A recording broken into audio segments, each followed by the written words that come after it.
So guys, ഇന്ന് നമ്മുടെ 20th day ആണ്. രാവിലെ ഒരു കട്ടൻ കാപ്പിയൊക്കെ കുടിച്ചിട്ട് ഫ്രഷായി നേരെ ജിമ്മിലേക്ക് പോയി. ഇന്ന് എൻ്റെ ചെസ് വർക്കൗട്ടായിരുന്നു. അതുകൊണ്ട് തന്നെ ഇൻക്ലൈൻ ഡിക്ലൈൻ നോർമൽ പുഷപ്പുകൾ ഒരു വാമപ്പ് സെഷൻ പോലെ കൊടുത്തിട്ടാണ് ഇന്ന് വർക്കൗട്ട് സ്റ്റാർട്ട് ചെയ്തത്. അത്യാവശ്യം നല്ല രീതിയിൽ ഇന്ന് വെയിറ്റ് കൂട്ടിയിട്ടിട്ടാണ് വർക്കൗട്ട് ചെയ്തത്. ഒരു 5 വേരിയൻറ്റോളം വർക്കൗട്ട് ചെയ്തു. വെയിറ്റ് കൂട്ടിയിട്ടതുകൊണ്ട് തന്നെ നല്ലൊരു സാറ്റിസ്ഫാക്ഷനും തോന്നിയിരുന്നു. ഇന്ന് നമുക്കൊരു പാർട്ട്ണർ ഉണ്ടായിരുന്നു, സാമുവൽ. കാണുന്ന പോലെ ഒന്നുമല്ല, നല്ല കട്ടയ്ക്ക് കൂടെ നിൽക്കുന്ന ആളാണ്.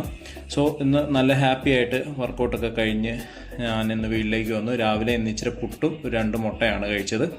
ഉച്ചയ്ക്കത്തെ നോർമലി സാധനങ്ങളൊക്കെ തന്നെ. ഇന്ന് ചിക്കൻ ഇല്ലായിരുന്നു, സോയാബീനായിരുന്നു. ആ ഒരു വ്യത്യാസം മാത്രം. മിഡ് ഈവനിങ് സ്നാക്കായിട്ട് ഒരു ആപ്പിളാണ് കഴിച്ചത്. ആപ്പിളൊക്കെ കഴിച്ച് കഴിഞ്ഞപ്പോഴത്തേക്കിന് ജസ്റ്റ് ഒന്ന് വാക്കിങ്ങിന് പോയി. ഒരു നോർമൽ ഒരു വാക്ക്, അല്ലാതെ എന്തൊന്നുമല്ല. അങ്ങനെ വാക്കിങ് കഴിഞ്ഞ് വന്നിട്ട് നമ്മൾ സാധാരണ കഴിക്കുന്ന ഒരു എഗ്ഗ് കൂടെ കുറച്ച് സോയാബീനും കുറച്ച് വെജിറ്റബിൾസും എല്ലാം കൂടി ഇട്ട്